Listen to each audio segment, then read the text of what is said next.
Betting వల్ల దొంగగా మారిన బీటెక్ విద్యార్థినిని పోలీసులు అరెస్ట్ చేశారు. కుకట్పల్లి హైదర్ నగర్ లో బీటెక్ విద్యార్థి సుధీర్ దొంగతనానికి యత్నించాడు. దొంగతనానికి వచ్చి విద్యార్థి సుధీర్ అడ్డంగా దొరికిపోయాడు.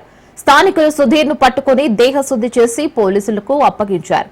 బెట్టింగ్ వల్ల బీటెక్ విద్యార్థి సుధీర్ 20 లక్షలు నష్టపోయాడు. నిందితుడిని పోలీసులు అదుపులోకి తీసుకున్నారు. పోలీసులు కేసు నమోదు చేసుకుని దర్యాప్తు చేస్తున్నారు.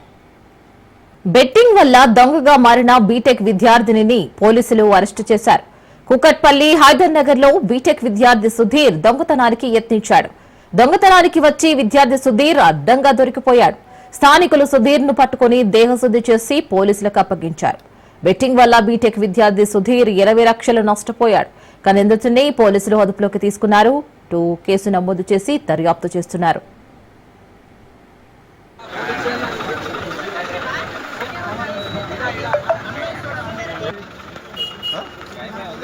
जरूर बाबा नहीं हो क्या है अंदर बिड़ा బండి వస్తుంది రైడింగ్ పోదు తమ్ముడు పిఎస్కి తీసుకొని వస్తాను.